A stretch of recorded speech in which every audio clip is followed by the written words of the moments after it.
Hello, friends. Today we are talking about how to tell the story. How to tell the story.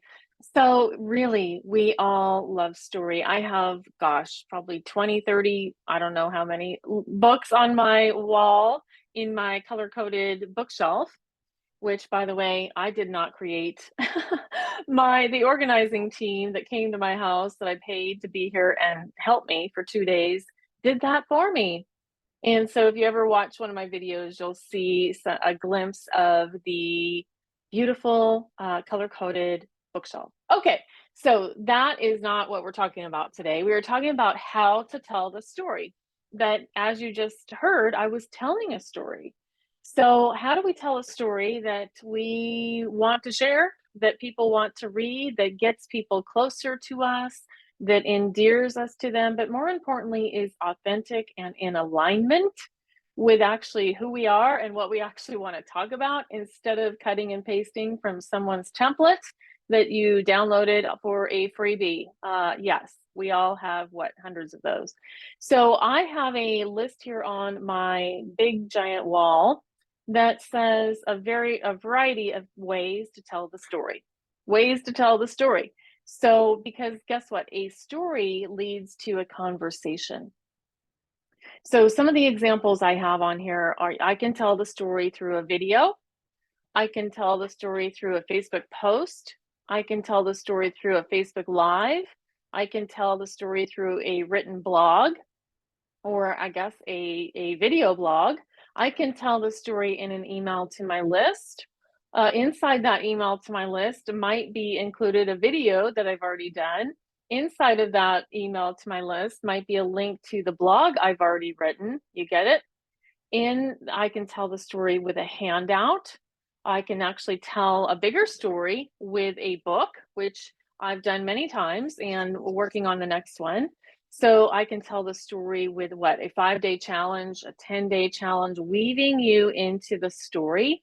I've done that with the 5-day Brave Visibility Challenge. I did that with the 21-day Nourish Challenge I did a few years ago. I've done a boundary challenge, gosh, a couple of years ago as well. I can tell the story by inviting you to join me in a course, program, or group. I can tell the story on a workshop, webinar, a masterclass. You starting to get the hang of this? I can weave you all the way into the story in a digital classroom.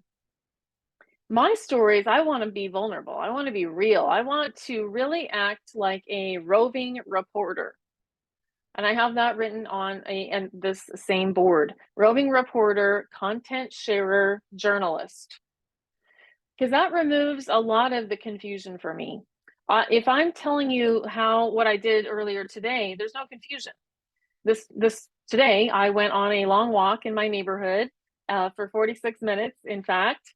And during that time, I was listening to some podcasts, I was voxering, I was telegramming with some friends, I was looking at the neighborhood, I was taking in the sights, the sounds. I was among, in the nature.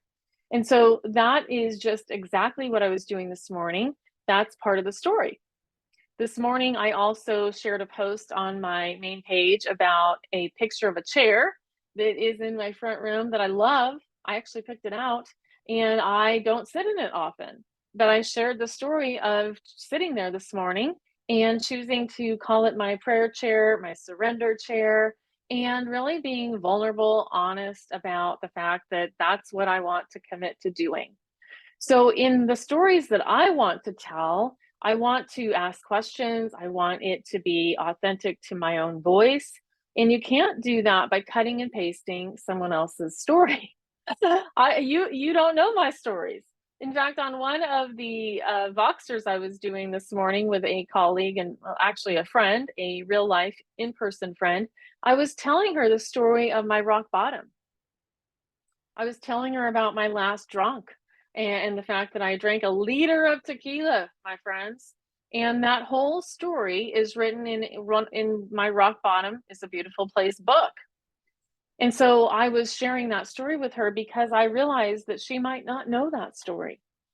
She only knows the me of the last we only met recently, so she doesn't know that part of my life, my story, my testimony. So are you getting the gist here? You're going to we don't need to complicate this. Tell us the story. Take us behind the scenes. One of my clients has a wood-fired pizza business, and I am often suggesting to her that, hey, just take a picture behind the scenes of the dough, or getting the pepperonis ready, or how many mushrooms do you have to get ready, and then also the divide. I mean, they take this wood-fired pizza out to the farmers market. They take it to the farmer's market. She lives in Wisconsin. It's cold there. It's cold there. So it's a much different story than I would be telling about the same thing here in Dallas. You get it? So tell the story, friend, how to tell it, whatever way feels right to you, because the way that feels right to you might feel completely different to me. Lean into your personality. Lean into what works for you. Lean into how it feels like you would share that story with a friend. Would you share that story easier in written, or would you easily share that more verbally? Some of us are going to lean more towards the written story, and some of us are going to lean more to the video verbal story. Guess what? You can multi-purpose both. You can multi-purpose both. So this actual podcast that I'm recording can actually go on my YouTube. It can go on my podcast. I can grab the transcript and turn it into a beautiful blog. I can pull pieces out for posts. You get the idea. All right, friends. So can't wait to hear your stories. Can't wait to hear what you think of this podcast series and where we end up together. Guess what? I'm not sure where we're going to end up. And that's really great. It's fabulous. It's fun. All right. I'll see you soon. If you're ready to do some private coaching, if you want to jump into the mastermind, all the things you need are right at dianecunningham.com. Talk to you soon. Bye bye.